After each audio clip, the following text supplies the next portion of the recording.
Shalom, selamat pagi, selamat bergabung dengan Menara Doa.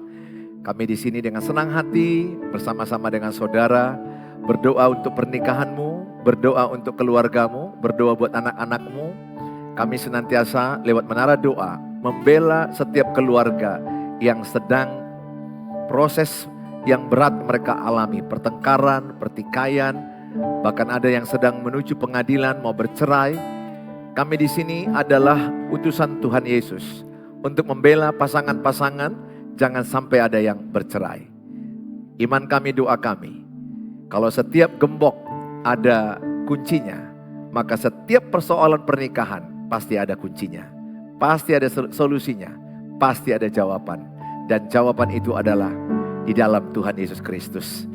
Mari sama-sama setiap kita datang kepada Tuhan Yesus, kita katakan, Tuhan, ku percaya. Mari kita berdoa dulu ya. Kita berdoa dulu. Bapa di sorga, dalam nama Tuhan Yesus, berkati setiap tayangan ini jadi berkat bagi setiap kami. Sehingga setiap mereka yang menyaksikannya, keluarga dipulihkan, pernikahan dipulihkan, anak-anak dipulihkan, ekonomi dipulihkan, kesehatan kami juga dipulihkan. Dalam nama Tuhan Yesus kami berdoa. Amin.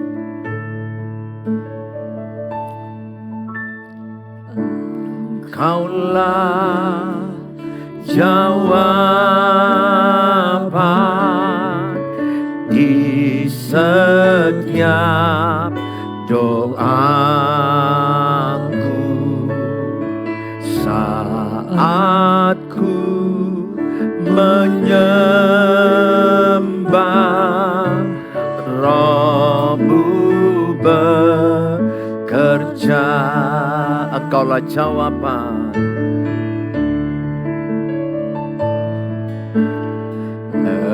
Engkaulah jawaban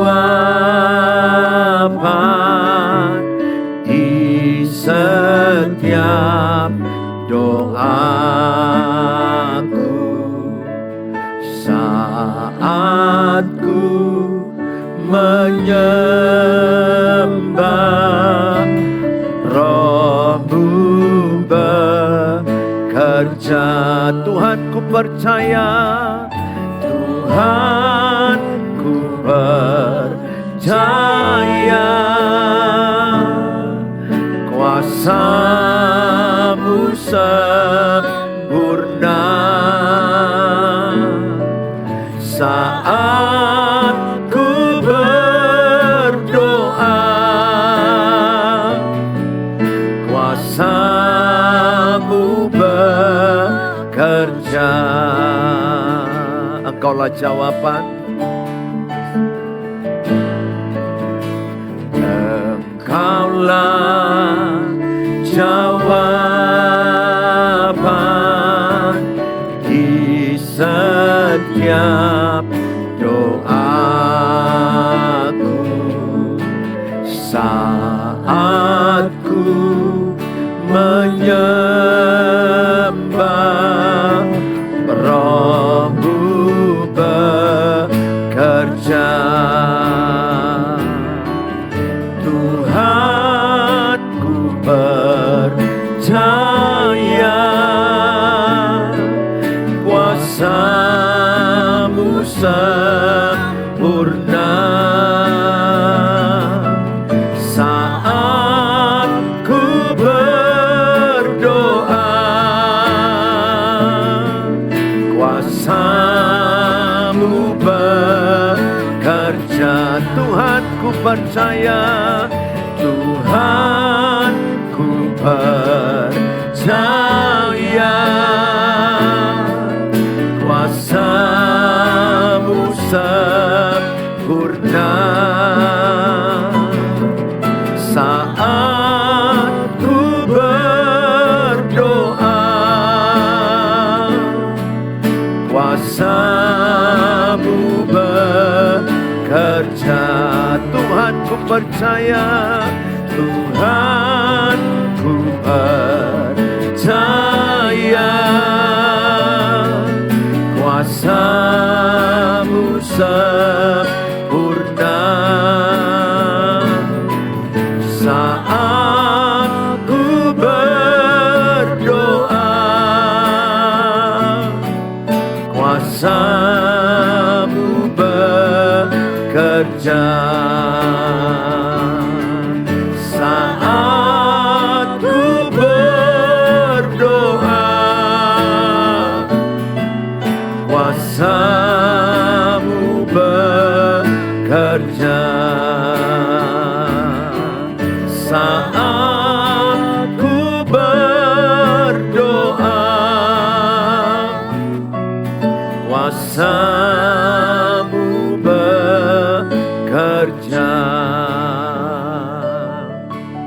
Mari kita percaya kepada janji Tuhan. Percayalah, sungguh besar setia Tuhan. Dia pasti menepati janji-janjinya untuk memulihkan keluarga, memulihkan kesehatan, memulihkan keuangan, memulihkan hidup kita. Tuhan Yesus pasti pegang janjinya. Sungguh besar setiamu.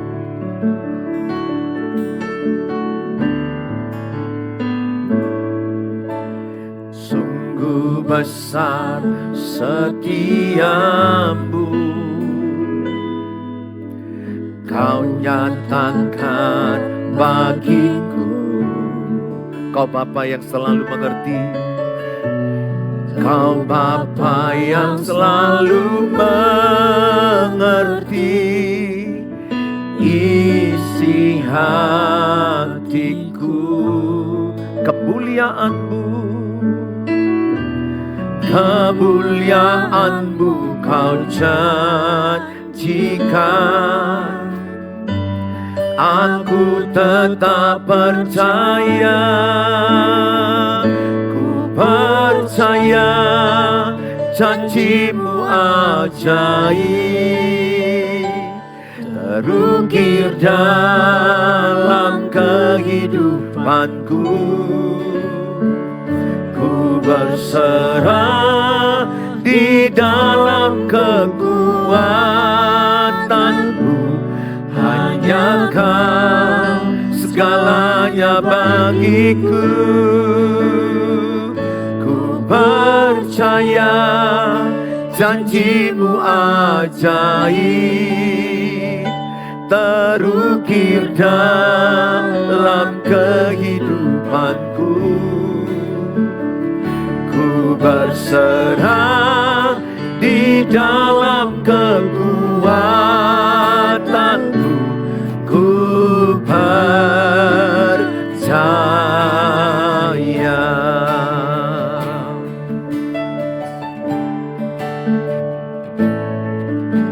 Sungguh besar setiamu, Kau nyatakan bagiku. Kau Bapa yang selalu mengerti isi hatiku.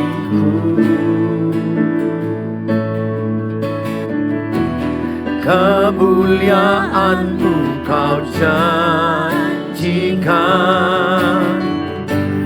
Aku tetap percaya,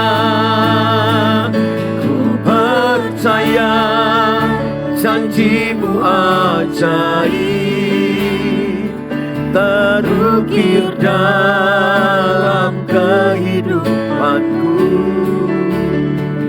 Ku berserah di dalam kekuatan-Mu. Hanya Kau segalanya bagiku. Ku percaya janji-Mu ajaib, terukir dalam kehidupanku. Ku berserah di dalam kekuatan-Mu. Ku percaya, ku percaya janji-Mu ajaib, terukir dalam kehidupanku. Ku berserah di dalam kekuatan-Mu. Hanya Kau segalanya bagiku. Ku percaya janji-Mu ajaib, terukir dalam kehidupanku. Ku berserah di dalam kekuatan-Mu. Ku percaya.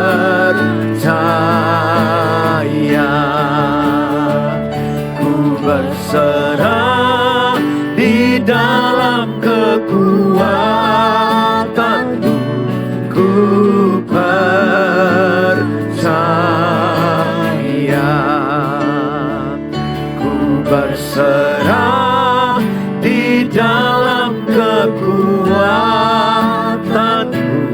ku percaya.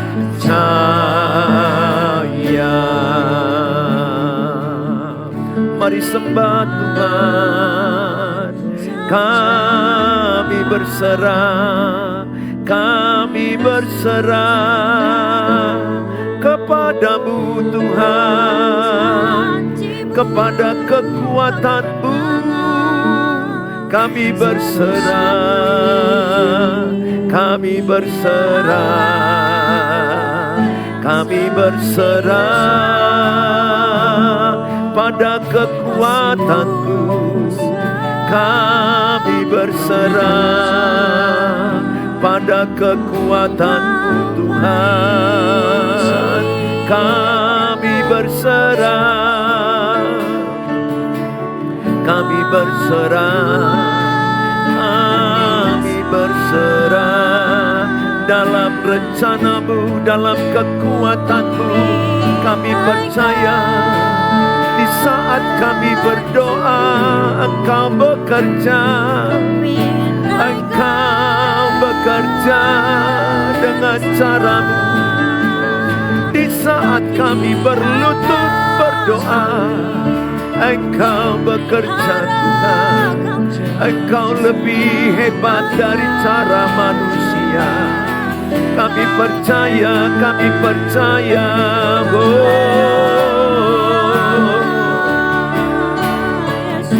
Terima kasih, terima kasih, haleluya. Terima kasih Tuhan, kami percaya kuasa-Mu bekerja, memulihkan keluarga, memulihkan pernikahan, memulihkan kesehatan, memulihkan keuangan kami. Tuhan, Engkau yang bekerja, diberkatilah yang berharap padamu.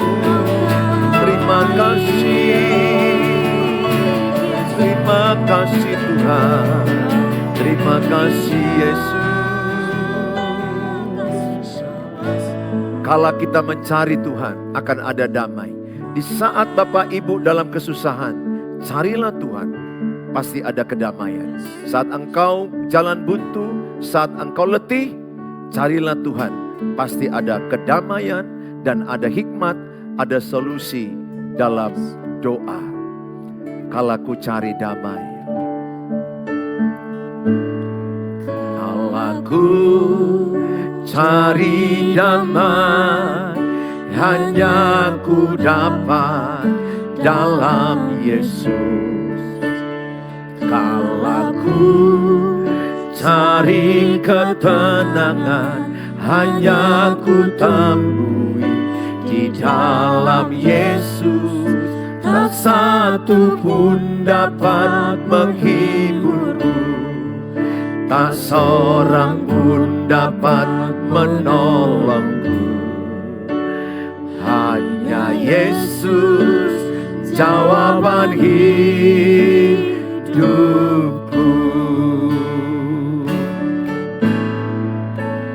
Kala ku cari damai, hanya ku dapat dalam Yesus. Kala ku cari ketenangan, hanya ku temui di dalam Yesus. Tak satu pun dapat menghiburku, tak seorang pun dapat menolongku. Hanya Yesus jawaban hidupku.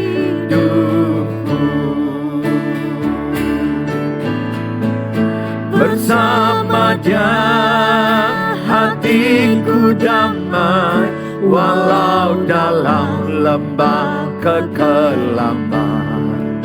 Bersama Dia hatiku tenang, walau hidup penuh tantangan, tak satu pun dapat menghiburmu, tak seorang pun dapat menolongku.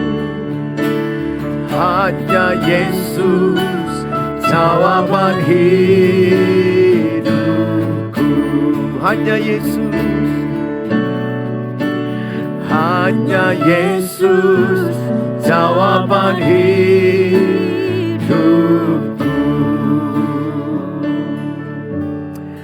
Bapa di sorga, dalam nama Tuhan Yesus, kami siapkan hati kami diberkati dengan firman Tuhan. Dalam Tuhan Yesus yang percaya, katakan amin, amin. Shalom. Kita saat ini Bapak Ibu, nanti Hendrik aja main gitar mengiringinya. Kita mendengarkan firman Tuhan dengan tema kerjakanlah fungsimu sebagai suami, strip istri. Ya, kerjakanlah fungsimu sebagai suami, strip istri. Saya membuat keluargaku better and stronger, membaik dan lebih kuat adalah ketika saya berfokus untuk berfungsi. Saya berfokus untuk fungsi saya. Sehingga saya nggak menuntut fungsi istri. Saya tidak menuntut fungsi anak. Saya fokus dengan fungsi saya. Jadi saudara, saya ajak metode ini pasti jitu.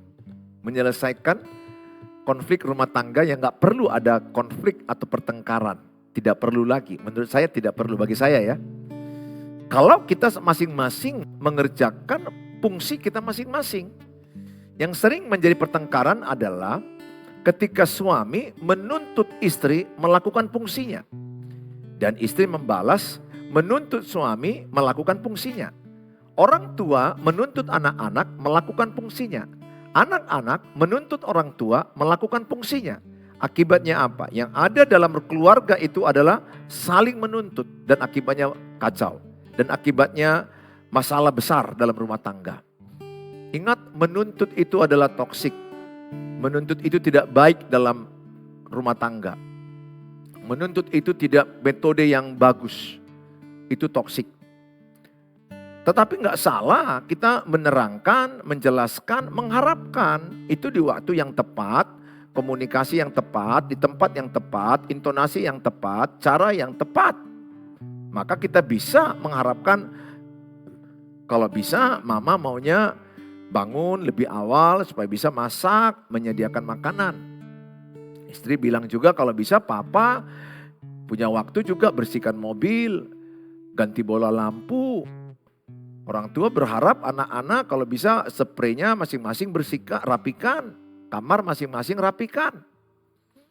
Anak-anak juga berharap kalau bisa papa mama jangan bertengkar lagi. Boleh aja menyampaikan harapan, tapi di waktu yang tepat, cara yang tepat, tempat yang tepat, metode yang tepat, intonasi yang tepat.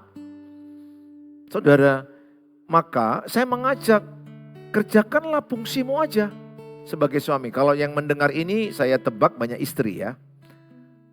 Ibu, salam ibu, ya sarangeo ibu, ya ibu dimanapun engkau berada. Coba fokus ibu kepada fungsi ibu gitu. Nggak usah dulu fokus kepada fungsi suami. Ya maaf ya ibu-ibu keluargaku yang ada di sosmed. Ada banyak ibu-ibu mengeluhkan suami yang gak berfungsi. Nah, keluargaku juga yang bapak-bapak mengeluhkan istri yang tidak berfungsi. Mana siap-siap masalah bapak ibu. Karena fokus ibu salpok. Salpok itu salah fokus. Galpok, gagal fokus. Kalau saya fokus kepada fungsi istri gak berfungsi. Saya fokus kepada anak-anak kenapa gak berfungsi. Maka saya galpok, gagal fokus. Yang saya lakukan apa? Saya fokus kepada fungsi saya. Saya upgrade, fungsi saya kerjakan. Sebagai imam yang membawa anak-anak dan istriku kepada Tuhan. Sebagai nabi yang memberikan petunjuk Tuhan kepada istri dan anak-anak. Sebagai raja melayani anak-anak, melayani istri. menjaga mereka, memimpin mereka, mengayomi mereka. Sehingga yang saya lakukan adalah saya fokus, upgrade, fungsi saya lakukan. Saya berdoa berharap tentu anak-anak dan istriku melakukan fungsi mereka. Tapi tidak dengan ucapan kata-kataku. Saya lakukan lewat doa, saya berharap. Dan lewat perubahan hidupku yang berfungsi. Dan yang ketiga, tidak salah menyampaikan lewat komunikasi yang baik. Di waktu yang baik, dengan cara yang baik, intonasi yang baik. Saudara, fungsi seorang suami. Ya, supaya saudara penting menyadari apa fungsi seorang suami sebagai seorang bapak. Fungsi seorang suami itu adalah, yang pertama itu adalah dikatakan seorang suami itu adalah kepala keluarga. Kepala keluarga berarti dia adalah memberikan teladan hidup. Jadi seorang suami, seorang bapak adalah kepala keluarga. Jadi di atas Tuhan Yesus, di atas suami, ayah adalah Tuhan Yesus. Ya. Jadi pemimpin dari seorang suami adalah Tuhan Yesus, pemimpin seorang istri adalah suaminya. Dan pemimpin daripada anak-anak adalah orang tuanya. Saudara yang saya kasihi, fungsiku sebagai suami adalah sebagai kepala keluarga. Maka sebagai kepala keluarga, yang paling penting kulakukan adalah saya menjadi teladan. Saya menjadi teladan bagi istri saya, menjadi anak-anak saya. Jadi saya menunjukkan duluan beban hidup saya. Saya membuktikan fungsi saya bekerja. Fungsi saya lakukan. Saya bekerja, saya melayani, saya juga bisa memperhatikan rumah, hal-hal yang hardware-nya, hal-hal yang kerja fisik. Saya bisa bantu, saya bisa mengerjakan, melindungi istri, melindungi anak-anak, melayani mereka, memimpin mereka dalam doa. Saya memberi teladan, saya juga cuci piring, saya juga nyapu. Ya, zaman sekarang tidak harus istri yang nyapu. Suami juga nyapu. Saya tiap hari saya nyuci piring. Kalau kotor rumah ada sapu, saya sapu. Saya sebisa saya. Jadi saya memberi teladan lewat cara hidupku. Jadi saya memastikan fungsi hidupku sebagai ayah berfungsi. Fungsi hidupku sebagai suami berfungsi. Nah, saudara, lakukan fungsi yang pertama ini sebagai kepala keluarga, menjadi teladan. Menjadi teladan. Katakan suami-suami, saya menjadi teladan bagi istri dan anak-anakku, tulis dalam kolom. Kalau saudara suami ya, nanti ada fungsi istri. Saya menjadi teladan bagi istri dan anak-anak saya. Jadilah teladan. Terus upgrade dalam perubahan hidup. Cara ngomong jadi teladan. Tidak ada lagi ngomong kotor, tidak ada ngomong kasar, tidak ada ngomong sembrono. Kata-kata kita memberkati, kata-kata kita menguatkan. Kata-kata kita memberi sukacita, memberi semangat. Saya begitu. Saya pastikan kata-kata itu memberkati istriku dan anak-anakku. Kenapa orang lain kita berkati dengan kata-kata kita? Keluarga kita lebih lagi. Harus lebih terseleksi apa yang mau diucapkan. Kolose 4 ayat 6 dikatakan, berkata-katalah dengan kasih dan pilihlah kata-katamu. Supaya kata-katamu itu memberkati orang yang mendengar. Saya begitu. Dengan siapapun saya ngomong, saya pilih kata-kata saya untuk memberkati orang itu. Saudara, fungsi suami yang kedua, mengasihi istrinya, saudara.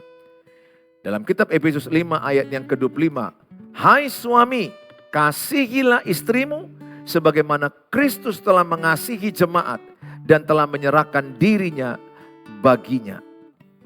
Kolose 3 ayat 19, suami tidak boleh berlaku kasar kepada istrinya. Hai suami, jangan kasar sama istrimu.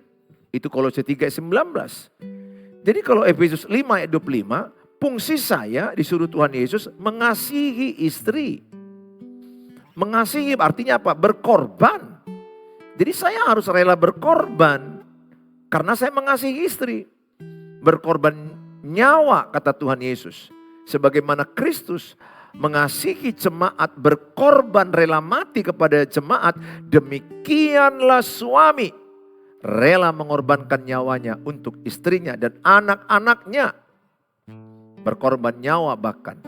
Kadang-kadang ya saya dulu ya, sikit-sikit aja capek antar istri belanja, padahal belanja itu kan untuk keluarga, untuk saya juga. Kadang-kadang saya mengeluh, itu awal-awal begitu. Tapi sekarang saya tidak. Kemanapun istri mengajak ya, menemani ke salon, menemani dia ke mall, menemani dia ke nonton, belanja. Ya, hari Senin kami belanja untuk dapur, hari Minggu saya khotbah 4 sesi, hari Senin saya sesi troli, dorong troli, mengikuti petunjuk istri, stop di sini, stop, maju, maju. Bagi saya nggak masalah, karena saya mengasihi dia, melayani dia. Dia juga beli belanja-belanja itu kan, dia nanti masak, dia kan memikirkan untuk saya juga. Jadi saling mengasihi, saling menyayangi, saling menghormati. Jadi suami, jangan kasar sama istrimu. Jangan bentak istrimu. Istri juga jangan bentak suamimu. Kalau kita membentak seseorang, kita merendahkan dia. Kita menyakiti dia, kita menghancurkan dia. Jangan ada bentakan kepada siapapun. Apalagi pada istri sendiri. Yang lucunya kadang-kadang suami ini sama istri orang lain ramah. Sama anak gadis orang lain ramah.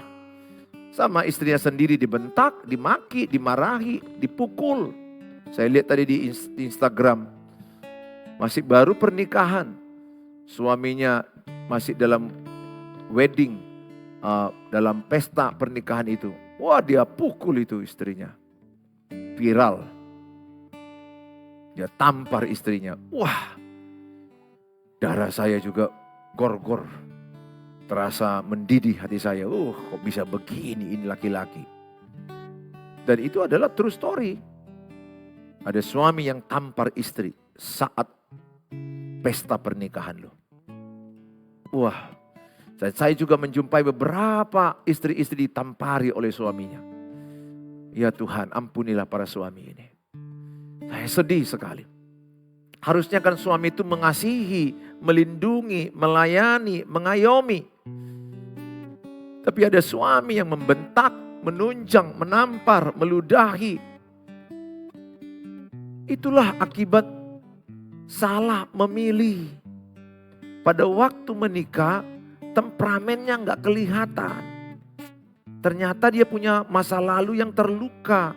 Dibawanya luka kepada istrinya. Habislah. Dipukul, dibantai. Waduh, saya punya keluarga di YouTube. Dia sudah dipukul, udah di narkoba, udah jahat, punya wanita lain. Dia bilang, Pak Pendeta, saya komitmen tidak mau bercerai sama suami saya. Saya sudah habis dipukulinya bertahun-tahun. Saya sudah habis disakiti mental saya dengan selingkuhannya. Bahkan di depan mata saya tidak malu-malu membawa selingkuhannya. Menelepon selingkuhannya. Wah, gila ini. Ini betul-betul suami sakit jiwa.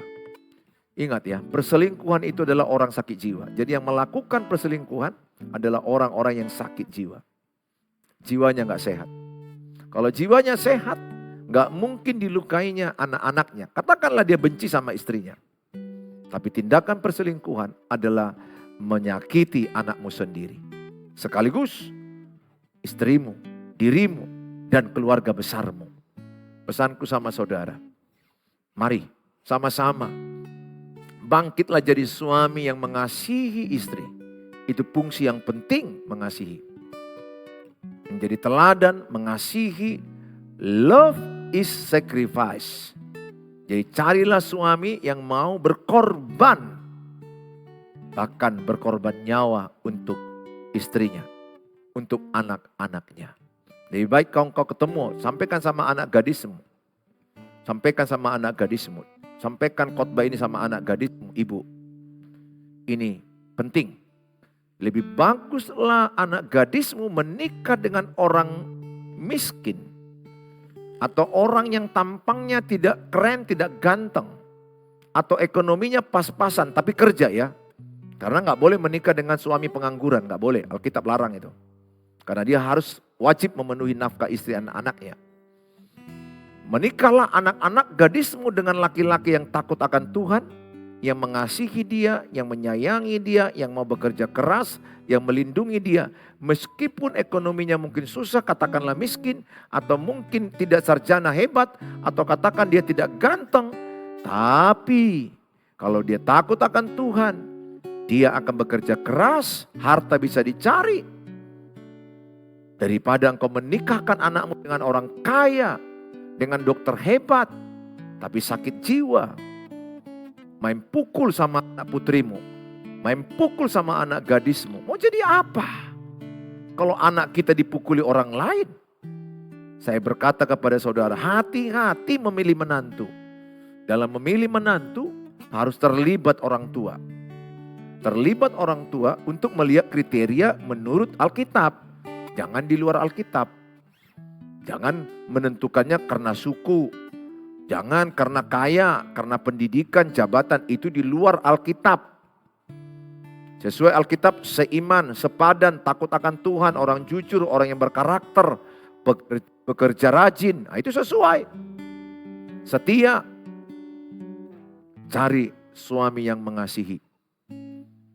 Saudara yang saya kasihi, itu yang saya lakukan. Saya fokus kepada fungsi saya sebagai suami. Mengasihi istriku, totalitas. Tulis di situ kalau engkau suami. Saya mengasihi istri totalitas. Tulis. Saya fokus hanya satu orang. Tulis. Bagaimana kau bisa totalitas mengasihi istri? Kalau ada yang kedua, ada yang ketiga, ada yang keempat. Never and never. Nehi babuje, babuje.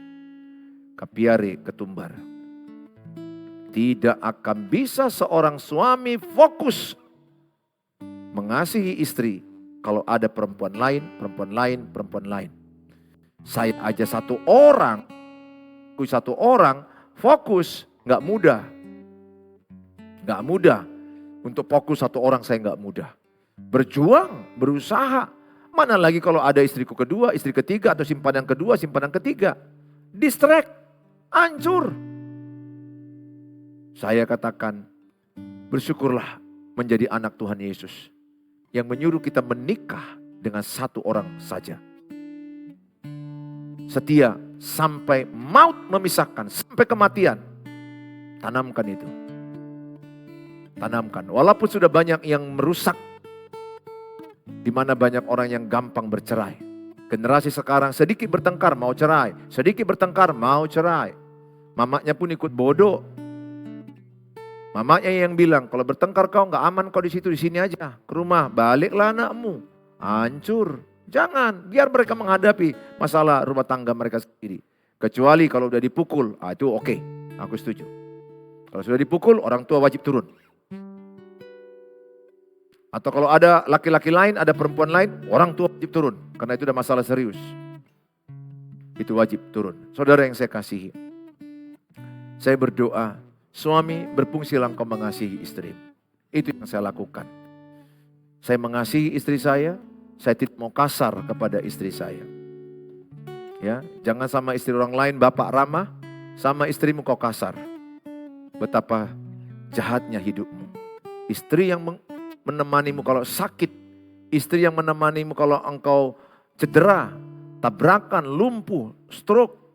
Kalau engkau sakit terbaring di tempat tidur, istrimu itulah yang merawat engkau. Dialah teman sakit dan teman matimu. Terlalu bodoh seorang suami. Kasar sama istri yang akan merawat dia sakit. Tapi sok ramah sama perempuan lain. Banyak seperti itu.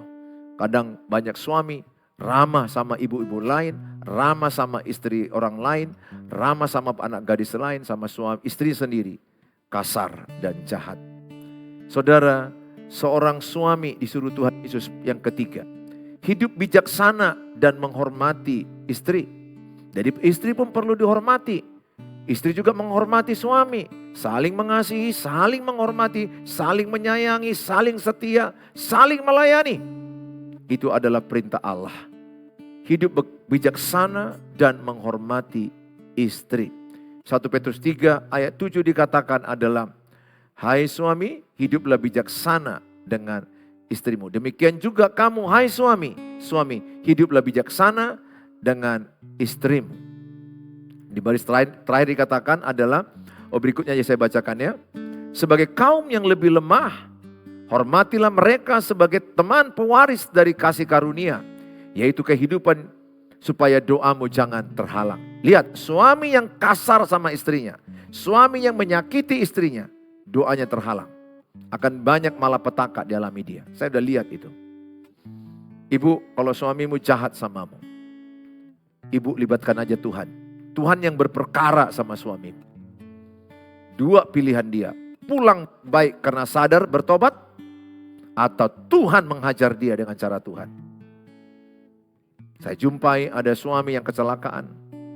Kerjaannya hancur, usahanya hancur, kesehatannya hancur. Dan kembali kepada istri pertamanya merawat dia. Istri kedua menolak merawat dia sakit. Istri pertama istri pertama merawat dia dengan baik sampai kematian. Saya saksikan dengan mata saya sendiri. Enggak satu dua yang saya lihat seperti ini.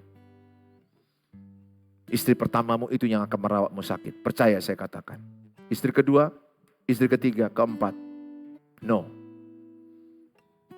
Ya, belum tentu. Yang pasti itu adalah istrimu yang pertama yang setia kepadamu. Teman sakit dan teman susahmu.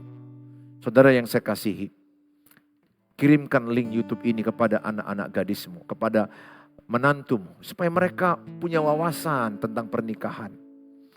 Ya, ini kan ada materi yang saya sajikan sama saudara. Saudara, saya berharap bisa bagi kepada mereka. Yang berikutnya, suami tidak menyakiti hati anak, seorang ayah ya, bapak. Tidak menyakiti hati anak dan mendidik anak dalam ajaran Tuhan. Efesus 6 ayat 4. Dan kamu bapak-bapak, janganlah bangkitkan amarah di dalam hati anak-anakmu, tetapi didiklah mereka di dalam ajaran dan nasihat Tuhan. Jadi orang tua itu adalah mendidik anak-anaknya. Bapak sebagai teladan, didik anakmu. Bukan bangkitkan amarah anakmu, bukan marahi anakmu, bukan bentak anakmu. Tegas boleh, kalau diperlukan sesekali lah. Tetapi saudara tidak boleh membentak, tidak boleh kasar sama anakmu. Tidak boleh membangkitkan luka sama anakmu. Karena lukanya itu nanti akan dibalaskan kepadamu sendiri. Saya sudah lihat, anak yang terluka, gedek, bapaknya udah tua, akhirnya anaknya bisa melukai bapaknya sendiri. Benci, geram sama bapaknya sendiri. Tidak ada kenangan indah. Yang ada luka batin dan kecewa dan mau menghabisi bapaknya. Tidak sedikit anak-anak yang menginginkan kematian bapaknya. Karena bapak yang kasar, bapak yang tidak bertindak, bapak yang egois, bapak yang sombong. Saudara, jangan kasar, jangan bentak. Di tabel ini saudara boleh lihat. Hai bapak-bapak, janganlah sakiti hati anakmu, supaya jangan tawar hatinya. Kolose 3:21 dikatakan, hai bapak-bapak, janganlah sakiti hati anakmu. Ketika engkau selingkuh, hati anak gadismu sangat tersakiti. Bisa trauma, tidak menikah. Pikirkan itu matang, Bapak. Jangan hanya hawa nafsumu, hanya seks yang membuat engkau hancur. Kalau dirimu aja hancur, okelah, karena engkau yang berbuat, engkau yang menuai. Tapi ini anakmu, cucumu. Sebaiknya engkau pun perlu diselamatkan. Saya berdoa supaya saudara jangan sakiti hati anakmu. Kalau bapak sayang sama istri, ingat ya, ketika saya gandengan tangan dengan istri, anak-anak kami berdua di tengah-tengah, anak kami dua. Saya ingat waktu kecil, jalan di mall, jalan di taman, wah mereka senang sekali. Kenapa? Karena ada kehangatan kasih sayang suami istri. Jadi sebenarnya yang diinginkan anak-anak itu adalah kehangatan saling mengasihi suami istri. Bukan kehangatan ayah saja, bukan kehangatan ibu saja. Kan kalau orang yang sudah broken home, ayahnya lari, tinggallah anak sama ibu. Nggak bisa dia hanya kehangatan kasih ibu. dia kehilangan kehangatan kasih ayah. Sebaliknya juga nggak boleh hanya dengan ayah saja. Ibunya lari dengan laki lain. Dia kehilangan kehangatan kasih ibu. Yang benar kehangatan dua-duanya. Dia itu kasih sayang ayah dengan ibu. Penting bagi mereka. Saya sangat sedih melihat anak-anak yang korban cerai. Sangat sedih. Tapi saya katakan, jangan putus asa. Tuhan sanggup memulihkan dengan cara Tuhan. Tapi secara trauma kejiwaannya itu berat. Doakan dia supaya melepaskan pengampunan, berdamai dengan sakit hatinya, sehingga dia bisa mendapatkan pasangan hidup yang baik ke depannya. Saudara yang saya kasihi, jadilah suami yang mengasihi istri. Jadilah ayah teladan bagi anak-anak. Saudara, fungsi seorang istri. Nah, sekarang istri ya, yang kedua. Nah, istri adalah sebagai penolong yang sepadan. Jadi, istri sebagai penolong yang sepadan. Kejadian 2 ayat 18. Sepadan itu artinya sinergi. Dia mendukung, dia menopang. Sepadan juga seiman, setujuan, searah, senilai, sevisi.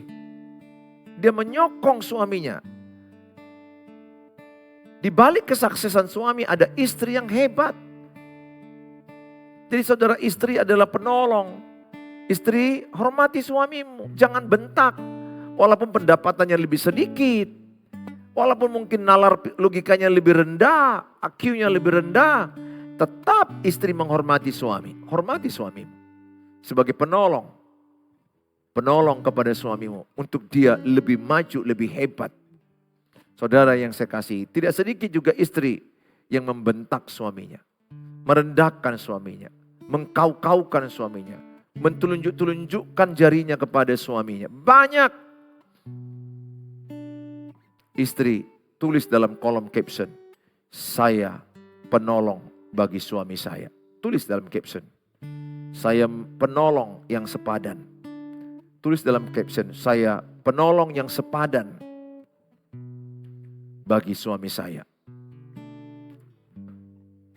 Penolong suami yang sepadan. Ya, itu tulis saudara dalam kolom-kolom yang ada. Supaya ibu-ibu yang paling banyak ini sekarang yang nonton live ini. Saya berdoa saudara lakukan fungsimu. Kedua, ibu, tunduk kepada suami. Tulis yang kedua, saya tunduk kepada suami. Efesus 5 ayat 22 sampai 24. Jelas dikatakan, istri memperoleh tugas yang diberikan Allah untuk tunduk kepada suami. Ini tugasmu, fungsimu. Tunduk adalah sikap hati menerima dan menghormati suami sebagai kepala keluarga. 1 Petrus 3 ayat 1. Ketundukan istri dapat memenangkan suami yang belum bertobat. Jadi ketika istri tunduk kepada suami, suamimu bisa bertobat loh. Sebagaimana Sarah tunduk kepada Abraham. Dia memanggil Tuhan. Saya berdoa setiap saudara adalah orang yang mau tunduk kepada suamimu. Coba tulis di kolom, saya mau tunduk kepada suamiku. Banyak bertanya ke saya, Pak Pendeta, kalau suamiku selingkuh, narkoba, kasar, apakah aku harus tunduk? Jawabnya, yes. Tetap tunduk. Kalau mau suamimu dimenangkan, kalau mau suamimu bertobat, dipulihkan, tetap tunduk. Tunduk itu sikap hatimu menghormati pribadinya sebagai suami. Tetapi tetap tegas menolak dan benci kepada dosa perselingkuhan, kepada dosa perzinahan, kepada dosa kekasaran, kepada dosa perjudian, alkohol. Itu tegas tolak. Tapi pribadinya, nah ini orang yang sudah dewasa dan matang bisa membedakan orangnya dengan dosa. Nah kita sering sekali menyatukan dosa dengan orangnya, kita anggap satu. No. Dosa itu adalah yang kita benci. Tuhan Yesus benci dosa, saya juga benci dosa, saudara juga benci dosa. Tapi kita menghormati dan mengasihi orang berdosa. Saudara, yang ketiga fungsi istri. Memiliki hati yang murni, saleh, dan mengutamakan manusia batinia. Jadi ibu, fungsimu yang ketiga, milikilah hati yang murni, yang damai, yang saleh. Jadi hatimu yang perlu disaloni paling utama. Dibuang kebencian, dibuang egois, dibuang iri hati, dibuang kesombongan. Enggak salah salon, rambut, wajah. Tapi hati kita ini loh, itulah mahkota wanita, hatinya. Hatinya yang penuh damai, hatinya yang penuh lemah lembut, hatinya yang penuh dengan kasih. Itu saudara, saudara bangun fungsimu yang ketiga itu sebagai istri. Nah saudara yang saya kasihi, yang keempat fungsi seorang istri adalah hidup setia dengan suaminya sebagai teman pewaris dari kasih karunia. 1 Petrus 3:7. Jadi istri-istri setia kepada suamimu meskipun suamimu selingkuh. Karena ada istri keluargaku di YouTube. Suaminya selingkuh, istrinya selingkuh. Suaminya tidak setia, istrinya tidak setia. Salah. Alkitab katakan, balaslah kejahatan dengan kebaikan. Kalahkanlah kejahatan dengan kebaikan.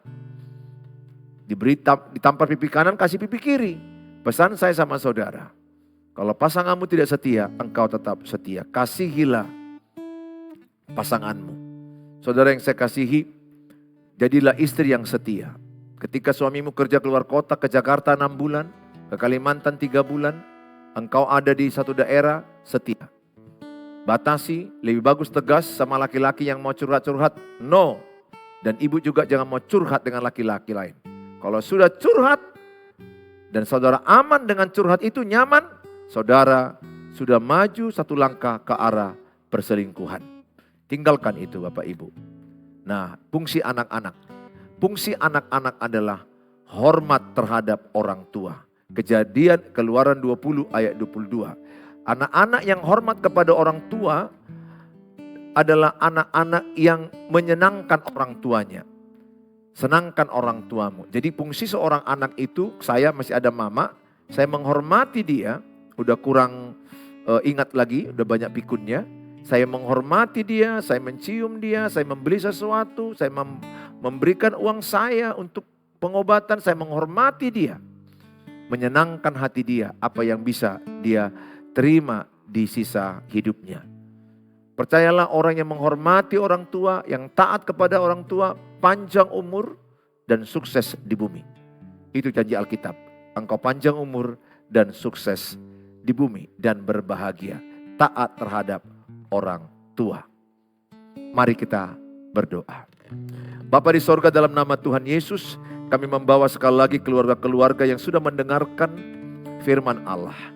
Biarlah kami fokus dengan fungsi kami sebagai suami. Kami menata hidup kami menjadi teladan, menjadi imam yang membawa seisi rumah kami beribadah. Biarlah kami para suami fokus dengan fungsi suami yang mengasihi istri, melayani istri, menyayangi istri, setia kepada istri. Demikian juga istri yang berfokus kepada fungsinya untuk menghormati suami, tunduk kepada suami, setia kepada suami. Demikian juga anak-anak yang menghormati orang tua, taat kepada orang tua. Biarlah keluarga kami dipulihkan dan fokus kepada fungsi kami masing-masing. Tuhan berkatilah rumah tangga demi rumah tangga, keluarga demi keluarga, pernikahan demi pernikahan. Berkatilah dalam nama Tuhan Yesus, hamba-Mu mau memberkati mereka. Berkatilah mereka yang lagi bergumul masalah keuangan, masalah usaha, masalah ekonomi. Tuhan tolong raise up, bangkit usaha mereka. Beri semangat, beri hikmat, beri pertolongan. Sertai. Bagi mereka yang sakit, yang susah dalam kesehatan, berkatilah obat-obat mereka. Tuhan urapi tubuh mereka supaya hari demi hari kesehatan ada pada mereka. Kami serahkan juga mereka yang sedang mencari jodoh, yang menantikan pasangan hidup, yang mereka sedang menantikan atau mencari pekerjaan. Tuhan tolong mereka. Kami serahkan dalam nama Tuhan Yesus kami berdoa. Mari kita mengucapkan doa Bapa kami. Bapa kami yang di sorga, dikuduskanlah nama-Mu, datanglah kerajaan-Mu. Jadilah kehendak-Mu di bumi seperti di sorga. Berikanlah kami pada hari ini makanan kami yang cukupnya, dan ampunilah kami akan kesalahan kami, seperti kami juga mengampuni orang bersalah pada kami. Dan janganlah bawa kami ke dalam pencobaan, tapi lepaskanlah kami daripada yang jahat, karena Engkau yang punya kerajaan, dan kuasa, dan kemuliaan sampai selama-lamanya. Amin. Terimalah berkat damai sejahtera dari Allah Bapa, cinta kasih sempurna Tuhan Yesus, penyertaan daripada Allah Roh Kudus, memberkati yang percaya sama-sama katakan amin. Amin. Tuhan berkati saudara. Kalau saudara terberkati silakan share kepada sebanyak mungkin teman-teman di grup WA, pasangan-pasangan muda yang mau menikah supaya mereka belajar tentang pernikahan. Saudara yang ada di TikTok, saya ucapkan terima kasih sudah bergabung. Saudara pasti diberkati dengan firman Allah. Tuhan Yesus memberkati. See you.